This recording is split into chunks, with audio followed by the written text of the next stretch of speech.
Donc c'est parti pour l'analyse du chapitre 1188 intitulé Néant. Beaucoup. Ok. Canis disait, ça montre bien que Luffy a encore énormément de progrès à faire en tout cas. Et ça, c'est exactement ce que j'ai toujours dit. Hein. Donc là, il y a un truc qui est intéressant déjà dès le départ. Avant de voir toute la fin, je parlais un peu de ce qui va se passer après.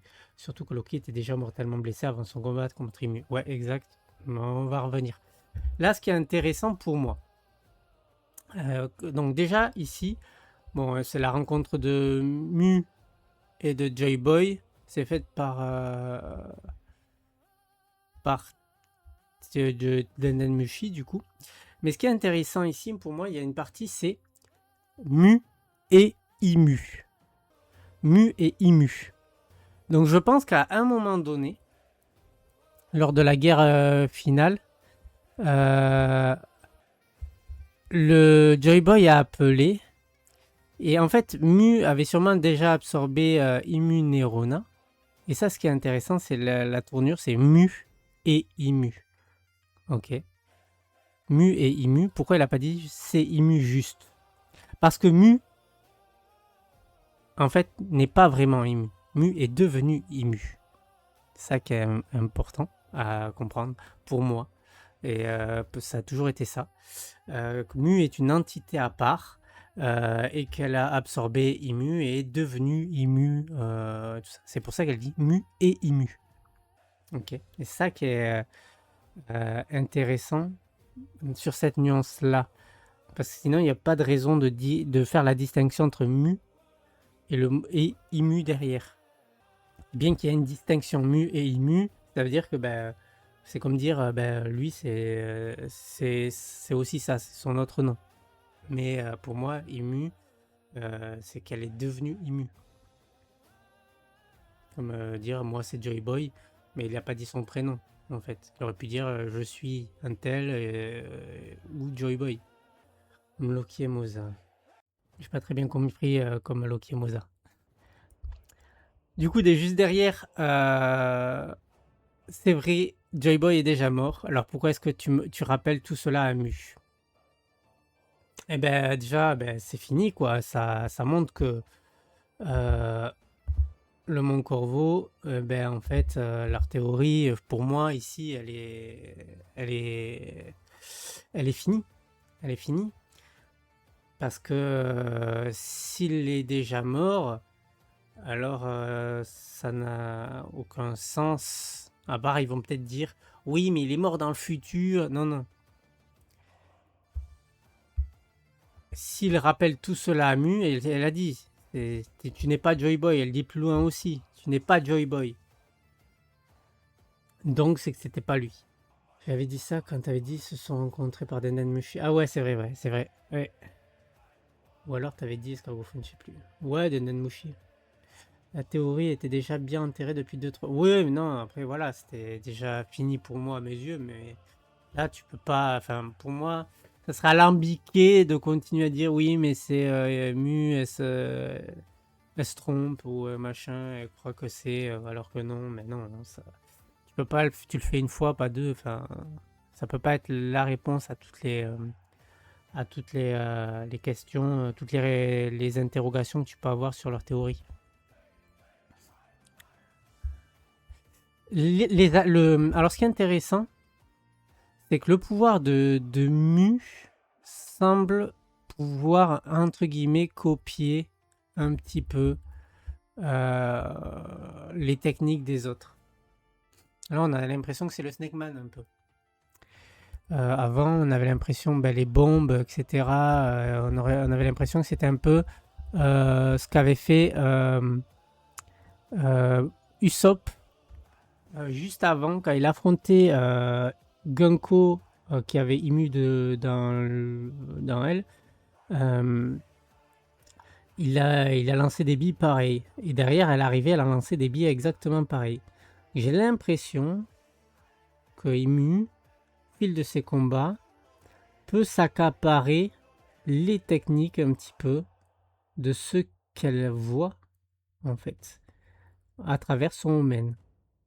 Et si c'est ça, ça serait incroyable, parce que plus elle voit de technique, plus elle devient puissante, en fait, plus elle peut copier de technique. Et à la fin du manga, s'il faut, Luffy va devoir affronter quasiment tous les fruits du démon qu'il a vus. Parce qu'on a vu à la fin du chapitre, quand elle assèche les arbres, ça fait un peu penser aussi à ce qui s'est passé avec Crocodile, qui pouvait assécher les sols. Donc, je pense que le pouvoir de Imu, ça n'a pas, comme certains disent, le pouvoir de créer les fruits du démon, mais de pouvoir copier, grâce à son pouvoir, tous les fruits du démon. Imu qui va Boro-Bresse, t'imagines? Waouh, déjà ces attaques, elles sont. En plus, elle peut faire téléporter des armes ou matérialiser des armes, on ne sait pas trop. À travers ses flammes, c'est une dinguerie. Vu qu'elle avait le livre aussi qu'elle pouvait téléporter des armes, c'est déjà incroyable, quoi. Donc là, ce qui est intéressant, c'est que Luffy il disait qu'il pouvait la frapper et que maintenant, il n'y a plus rien qui passe.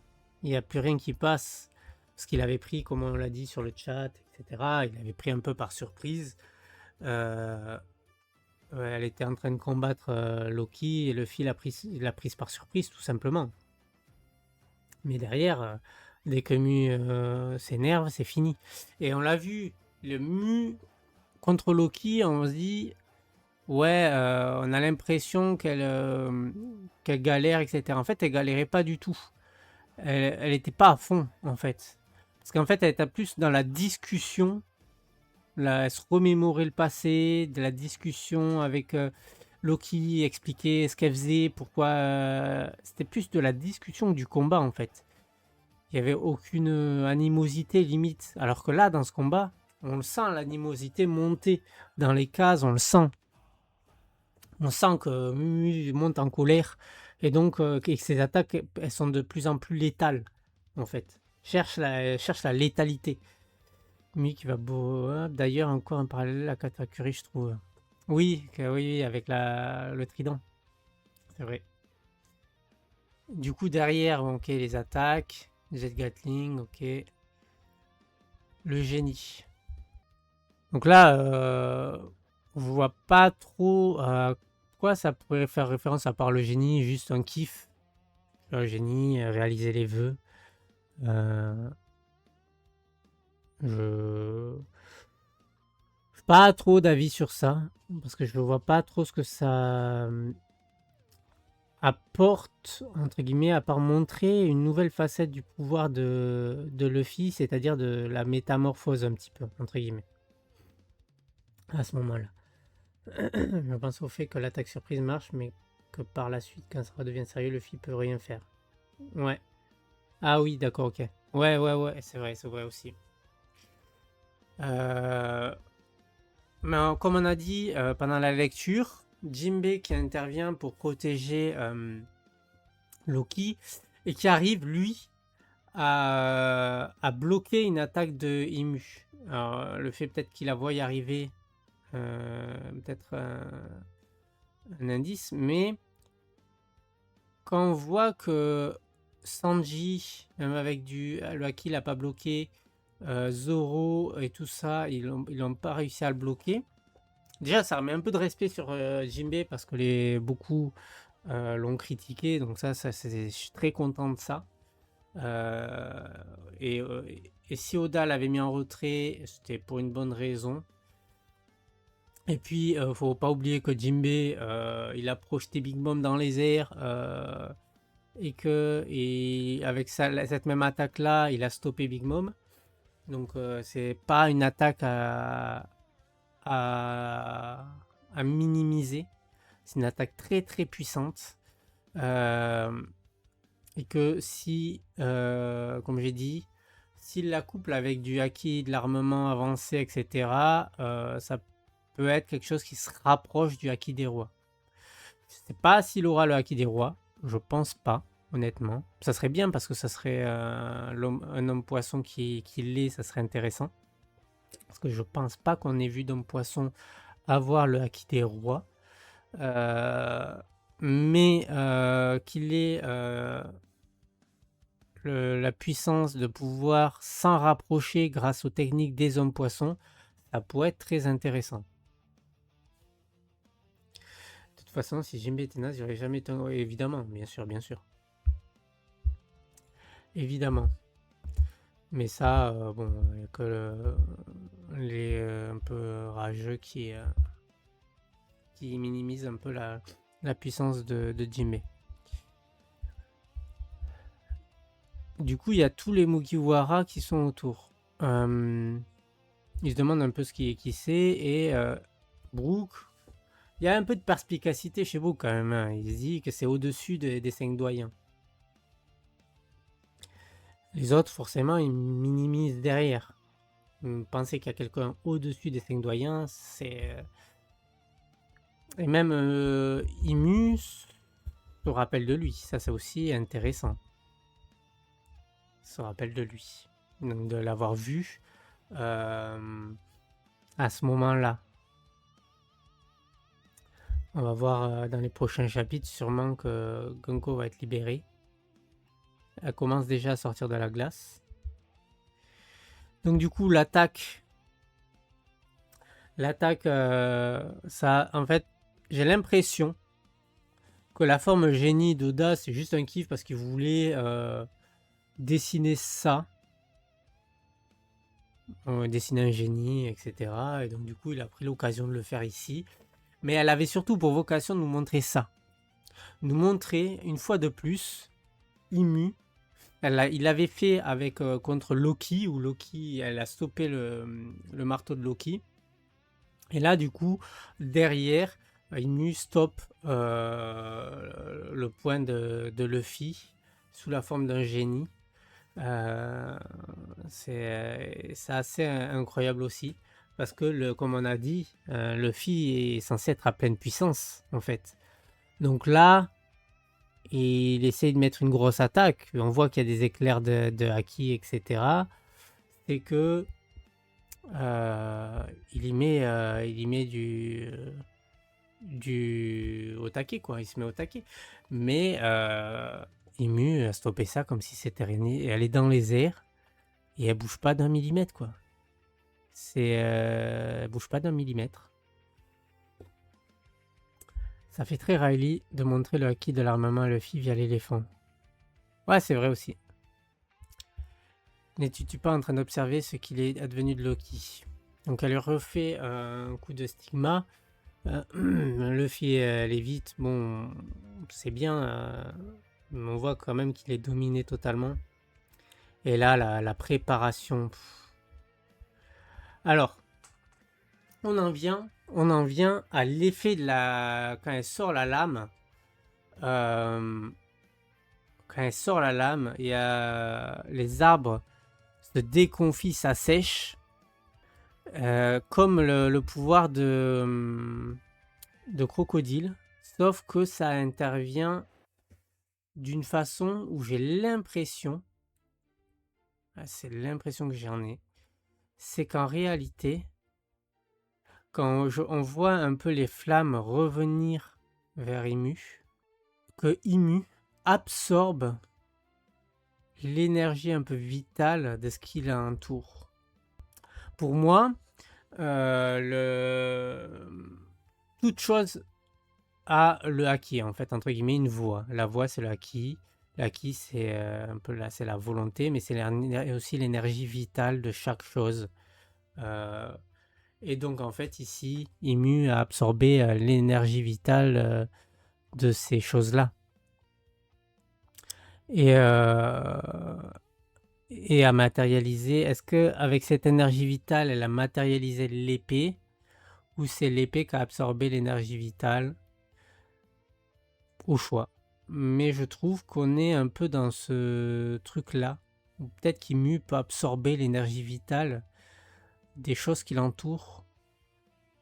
Et donc potentiellement, la force de Luffy va aussi un peu absorber, un peu comme quand Crocodile avait le crochet. Je sais pas, ouais, moi ça me fait penser aussi à ça quand quand Luffy s'est fait prendre au crochet de crocodile et qu'il lui a aspiré son eau. Et bien là en fait, Imu ne n'aspirerait pas l'eau de Luffy, mais absorberait son haki. Wazemong. Si les chevaliers divins m'aiment. Par rapport à quoi tu dis ça, Wazemong?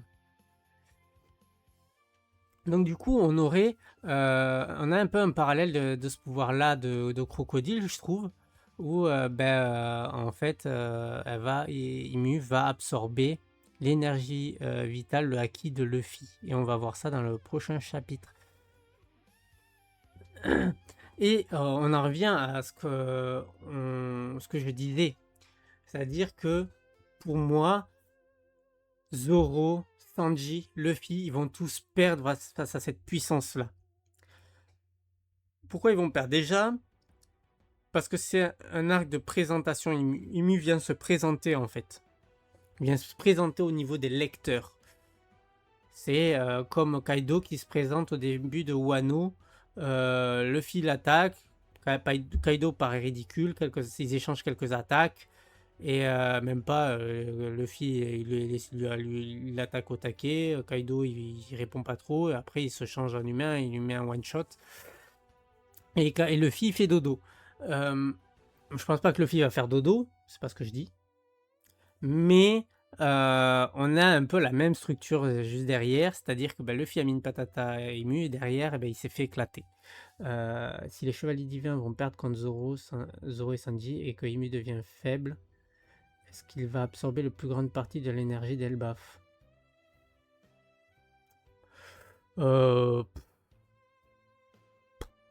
Possible, mais en fait, au vu de la puissance de Imu, de son Omen, je pense que Zoro et Sanji n'ont aucune chance, comme Luffy n'avait aucune chance. Pourquoi? Parce qu'en fait, Oda te présente un pouvoir à travers les paroles de Imu contre Loki, où il lui dit, ça c'est mon Omen, c'est ma puissance militaire. Dans ce monde, tout le monde veut être puissant. Et pour être puissant, faut vous soumettre avec un contrat à moi et moi je peux faire de vous des êtres puissants comme vous voulez. Et en fait, tu as besoin de montrer cette puissance, de la montrer et de montrer à quel point ils sont puissants avec. Et si Luffy perd, en fait, tu as besoin aussi que Zoro et Sanji perdent pour qu'ils se retrouvent un peu dans la même situation à se dire merde, on n'est pas assez fort. Et là, va falloir qu'on redouble d'efforts. Va falloir qu'on se surpasse encore plus pour pouvoir mettre fin à ces gens-là, en fait. Et ça, tu peux pas l'avoir s'ils les battent. S'ils les battent, ils vont être dans la même mentalité. Alors que là, l'arrivée d'Imu, faut les faire changer de mentalité. Leur dire, ok, au début, ils étaient comme dans un rouleau compresseur, ils maravaient un peu tout le monde sur le Nouveau Monde, etc. Kaido, bon, là, ils sont devenus empereurs, mais là, c'est plus Kaido, c'est plus les empereurs, là, c'est le roi du monde. C'est lui l'antagoniste final, en fait, qu'eux, ils ne connaissaient pas. Et cet antagoniste final, il peut booster les potes ils se sont fait one shot déjà. Summers et Killingham se sont fait one shot. Et donc, tu peux pas dire ils vont reperdre. Ça veut dire ils vont perdre 2 fois dans l'arc. En plus, ils ont été boostés par Imu. Pour moi, ça me pose problème, ça. Et donc, du coup, par contre, s'ils perdent, ça donne un impact psychologique de se dire merde, là, on est arrivé sur un os. Et là, notre objectif, c'est de les marave, de revenir et de les marave tous. Donc, on peut se dire oui, mais Summers, Killingham, c'est pas eux les adversaires finaux. Oui, c'est pas eux. Je pense que quand ils vont se recroiser, Summers et Killingham vont se faire éclater. Ils auront l'énergie démoniaque de Imu, mais ils vont se faire éclater. Et que derrière, ça sera sûrement 2 membres du Gorosei que Sanji et Zoro vont affronter. Sûrement que Sanji, ça va être le vert. Donc Saint-Jupiter. Et Zoro, ça sera Vénus Juro. Voilà. En général, les persos un peu trop confiants perdent très souvent pour compenser la perte des 2 chevaliers. Oh, je comprends ton point de vue. Et en fait, voilà, du coup, il n'y aura pas de compensation de perte de chevalier, puisque du coup, s'ils perdent pas, ben là, tu vois tout le monde et tu dis merde, ben là, on est tombé sur un os, quoi. Qu'est-ce que là, va falloir, ok, jusqu'à maintenant, c'était la cour des pirates, etc. Maintenant, on visait l'Octel, on va toujours viser l'Octel, le roi des pirates, etc. Mais derrière, là, il y a un ennemi pour le rêve final de Luffy. Et là, va falloir se surpasser, mais pas qu'on se surpasse, etc. Il va falloir qu'on vraiment, vraiment mette sa vie en jeu euh, au-delà de ce qu'on peut imaginer. Et la défaite, elle est nécessaire, en fait. Elle est vraiment nécessaire pour le Monster Trio. Euh, Notamment pour Zoro, parce que Zoro n'a pas perdu un combat depuis qu'il est revenu de l'ellipse. Euh, mais elle est nécessaire pour l'évolution des personnages. Si Luffy perd et que tout le monde, entre guillemets, perd, entre guillemets, parce qu'en fait, je pense que Zaza va être vaincu, ça pour moi c'est catégorique, Zaza va être vaincu, les enfants vont être libérés, sans pour autant que Killingham soit vaincu, etc. Luffy va pas se rendre non plus, il va être très affaibli, etc. Mais il va avoir toujours la volonté de s'opposer à Imu. Imu va arriver à court de temps, et voyant qu'elle n'arrive pas à soumettre les géants, elle va invoquer Uranus et va dire maintenant, Loki, tu tues Luffy pour moi, ou je raye Elbaf de la carte. Et là, Luffy et Loki vont voir dans le futur Imu utiliser l'arme pour raser Elbaf. Parce qu'on sait que Garling a poussé comment il s'appelle, York, à s'activer pour remettre en marche Uranus. Donc, peut-être qu'elle ne sera pas 100% en marche, peut-être partiellement. Peut-être que York dira ah, j'ai pas fini et tout, attendez, elle n'est pas à 100% opérationnelle. Et Mu va lui dire ben, ça suffit, ça suffira. Alors, il va lui dire ouais, elle est 40% opérationnelle ou un truc. Et Mu va lui dire ouais, ça suffit, ça suffira pour brûler tout Elbaf. Et donc Loki va voir ça, il va dire ben j'ai pas le choix, je vais affronter Luffy parce que c'est un peu le combat, il est teasé entre Luffy et Loki. On sait que le dieu de la guerre a affronté Nika et donc du coup Loki attaquerait Luffy. Et là, il arriverait le truc, comme j'en ai parlé souvent ici et souvent sur mes réseaux, Luffy serait obligé de se rendre et pour éviter que Elbaf soit détruite. Ymir serait obligé de rentrer à Marie-Joise et du coup ça serait sûrement Shamrock qui prendrait le relais et du coup la flotte Kaeged reviendrait à Elbaf et la flotte d'Egged, donc avec les Séraphins, les Sipi qui ont été récupérés, les 30 000 soldats, etc., etc., plus les chevaliers divins qui sont présents ici, plus Shamrock, etc., prendraient ces navires-là, et Luffy et son équipage, qui se seraient rendus, seront conduits vers Marie-Joise. Et après, en direct, quand ils seraient en chemin sur Marie-Joise, sur l'océan, la flotte de Luffy, réunie par Arjrudin, attaquerait et on aurait l'incident de la flotte. Voilà.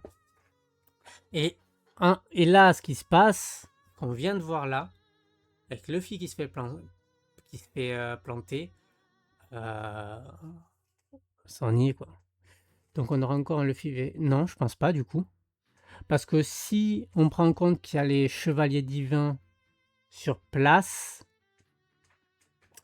Luffy il affronterait peut-être Shamrock.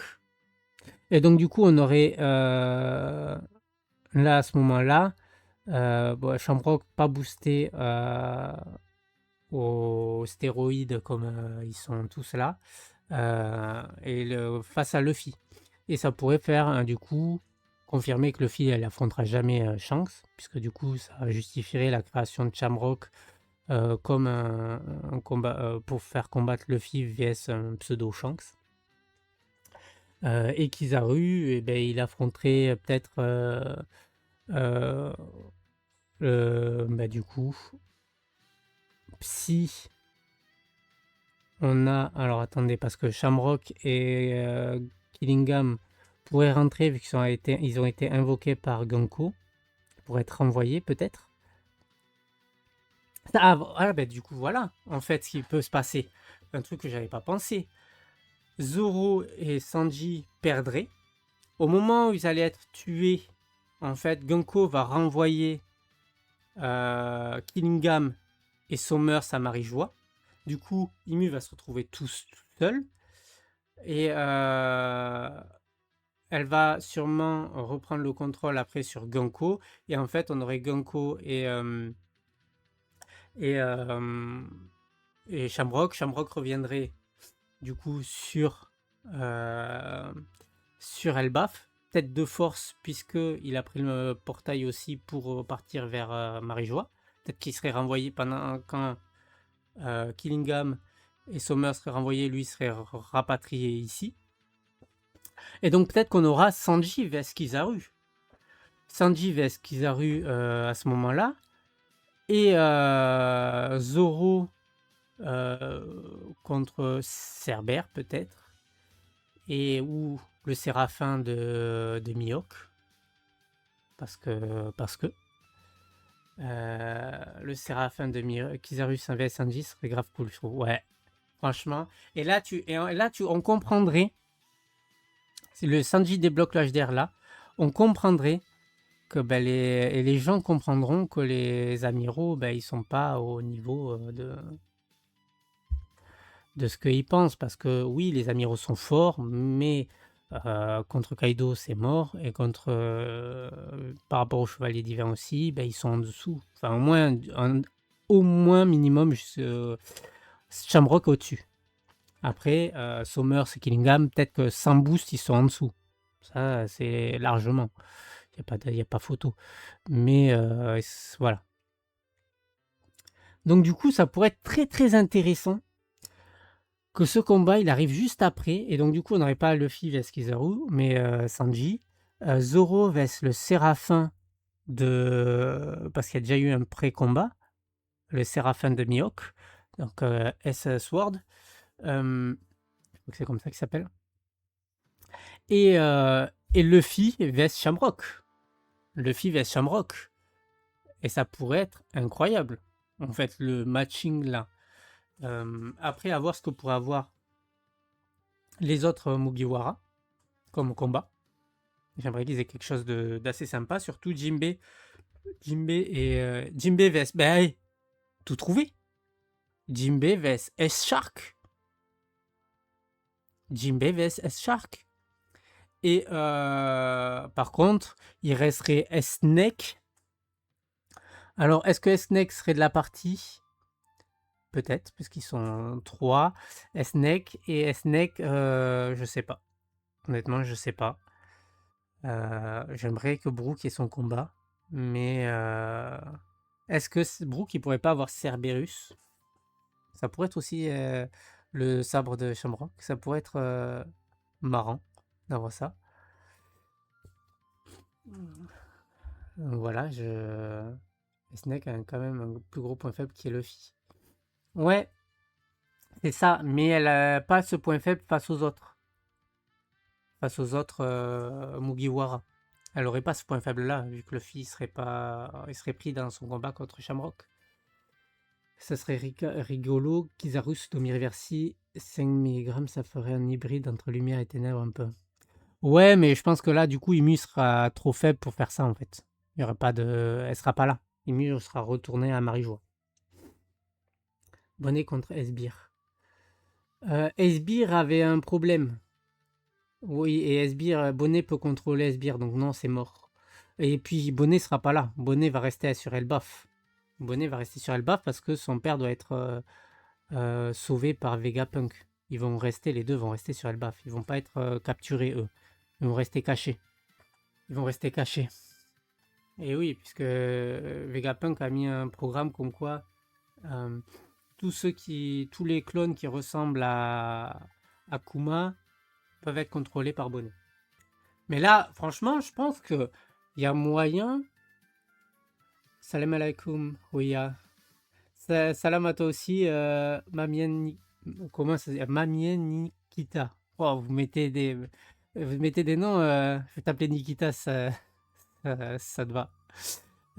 Merci, bienvenue sur le stream, c'est cool. Ouais, il y a pas mal de nouveaux, c'est sympa.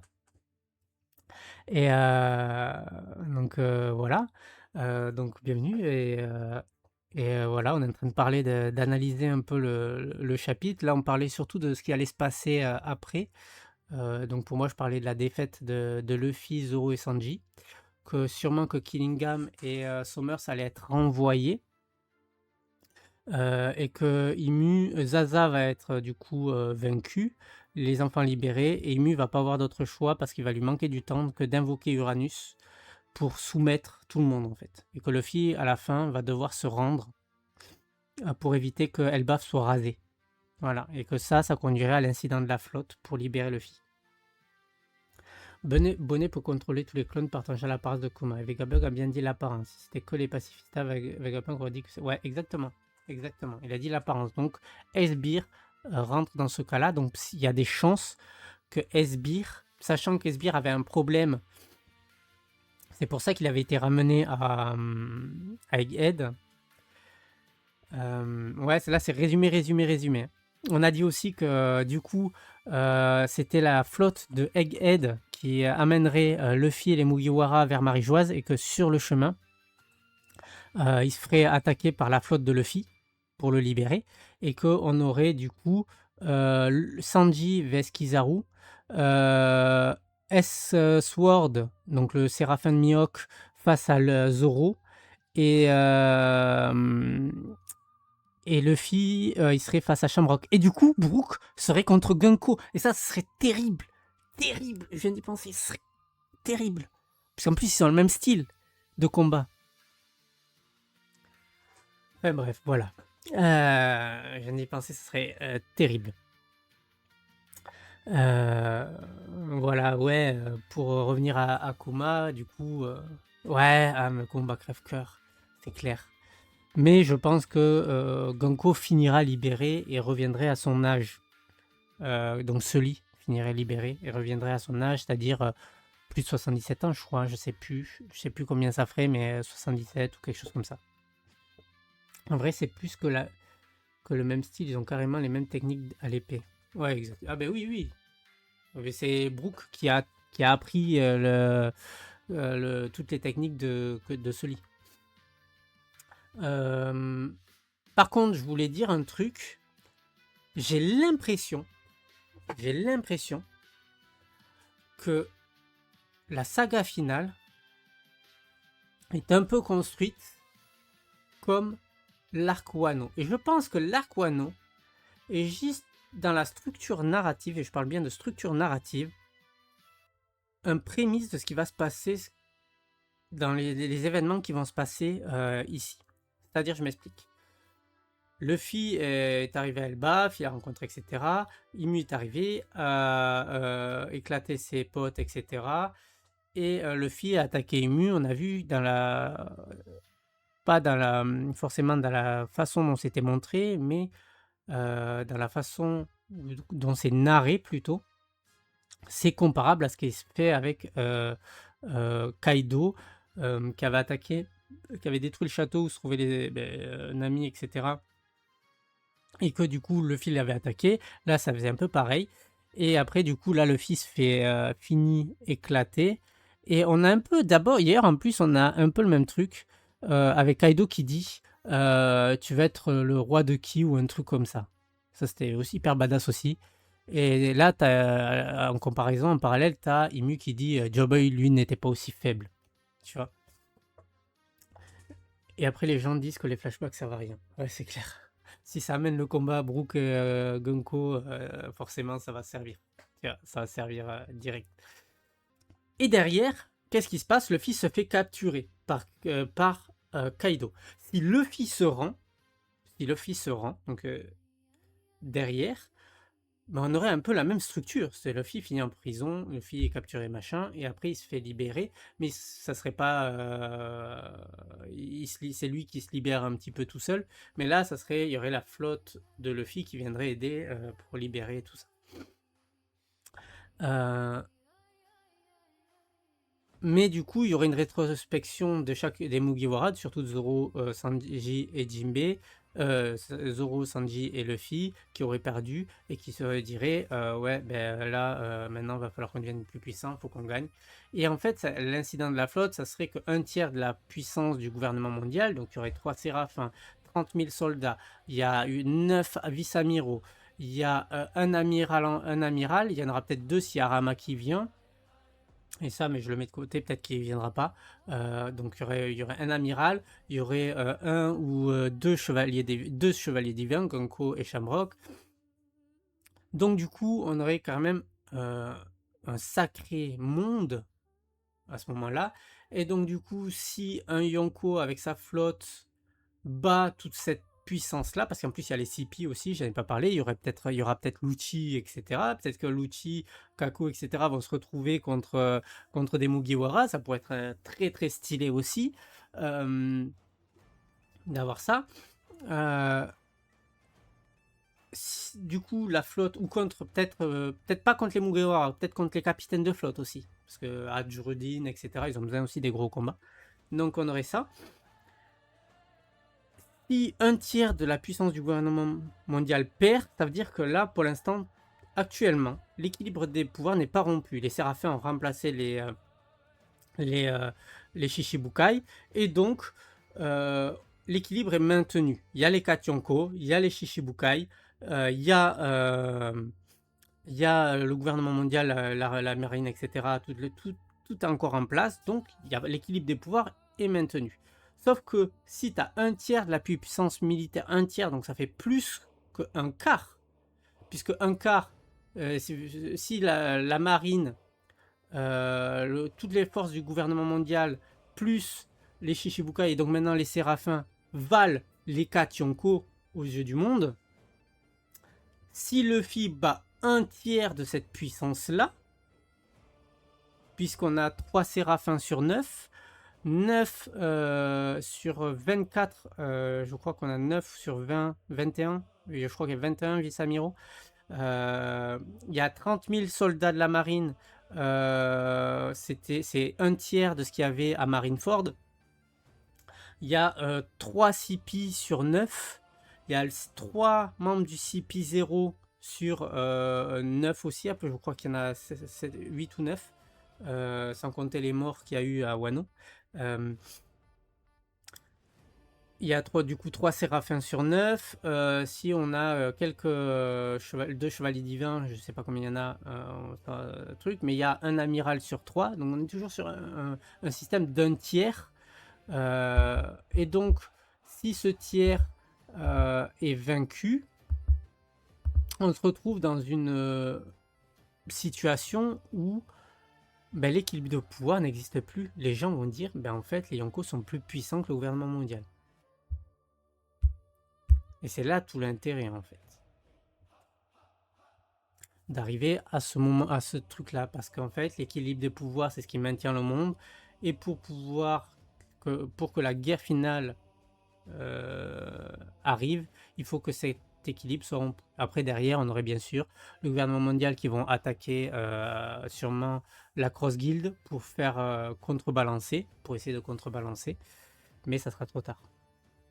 Le Chivès Nami, vrai, le Chivès Robin, je trouvais ça giga intéressant. Je les vois plus, honnêtement, je les vois plus contre Ajrudin et Sai qui a l'acquis des rois. Voilà. Pour moi, Sai a le acquis des rois. C'est le acquis des rois qui lui permet de. Si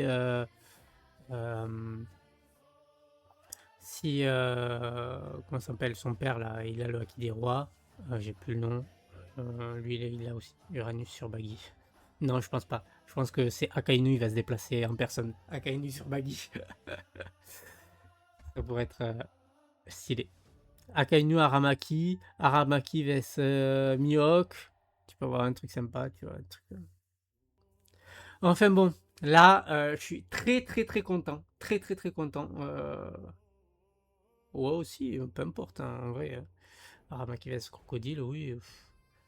Ouais, Crocodile, faut qu'il ait vraiment éveillé son fruit. Et peut-être avec l'éveil, il pourrait faire quelque chose, mais dessécher les plantes. Ouais, c'est vrai, c'est vrai, c'est vrai, t'as raison. C'est vrai, c'est vrai, c'est vrai. En tout cas, je suis très content, très très content de ce chapitre. Il a remis les pendules à l'heure. Il a remis les pendules à l'heure. Mais ça s'est retrouvé Sakainu. Bah avec, là, il se fait défoncer, hein. La chaleur de la lave, ça va. Et on va tout droit vers la défaite de Luffy, Zoro et Sanji. Et ça me va. Et j'espère qu'on va y arriver très vite. Très vite. Parce que plus vite on y arrive, plus vite on arrive au moment où Luffy va devoir se rendre. J'espère aussi qu'on va voir, aussi, comme on a dit au début, l'hybride de Loki. L'hybride de Loki. Et j'aimerais bien, j'espère, que ça sera une forme spéciale. On le sait tous les deux, Yanis. Et une forme poilue. Et donc, voilà. J'ai très très hâte de la suite. Je suis hype de fou. Il y a pause la semaine prochaine et ça c'est dur, ça va être dur. Ça va être dur d'attendre. Mais je sens que on va vers ce que j'ai dit. Et, et ça va être incroyable. Ça va être incroyable. Ça va être incroyable. Ouais, l'attente va être dure, mais ça va être tellement incroyable. Il y aura un break du jump. Oh, ah ouais, c'est vrai, putain. Ça va être dur, ça va être dur. Ça va être tellement dur. Et ça serait bien qu'au prochain chapitre, on voit Zoro et Sanji à terre. T'imagines, prochain chapitre, on voit Zoro et Sanji à terre? Ça va être dur. Enfin bon, voilà. Hein. Quel masterclass ce chapitre. J'espère qu'Oda va faire son break la semaine du break, du jump, pour pas qu'on ait trop d'attentes. Ça va être compliqué, je pense. Parce qu'il y a un rythme bien précis sur lui. Lui, dans comment il écrit les chapitres, en fait. Donc, il y a peu de chance. Il y a peu de chance. Voilà. Eh bien. Je suis trop hype, franchement. J'ai trop hype. Euh, ouais. Les temps sont durs, mais en même temps, c'est tellement du poulet ce qu'on a. C'est tellement du poulet. Les gens étaient aigris pour rien. Et là, Oda, il te met cette planche-là. Les gens disaient, ouais, on ressent rien. Mais c'est, voilà, là, tu ressens des choses, là. Il dit, mais c'était pour ça, là. C'était pour ça. C'était pour ça. C'est pour ça, la canicule, c'est juste Oda qui a couru trop fort. C'est Imu qui a séché ça a séché l'air. Voilà. Il a dessiné Imu à sécher les arbres parce que c'était la canicule. C'est, voilà. Bon, eh ben, on va s'arrêter là. Hein. On a dit déjà beaucoup de choses. Immunel Macron.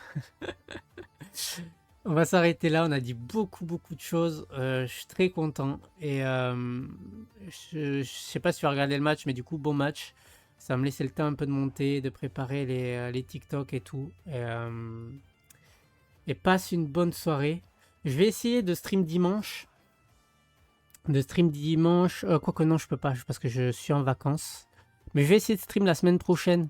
Je sais pas si je vais stream jeudi ou peut-être stream faire des réacts vidéo. Je sais pas encore. Je vais essayer. Parce que je vais partir. Je vais passer un week-end ailleurs. À la mer. Donc voilà. Et sinon, je streamerai peut-être dimanche prochain, à la limite. À voir. Je ne sais pas encore. Mais voilà, passe une bonne soirée et à bientôt les pirates. Ciao, ciao!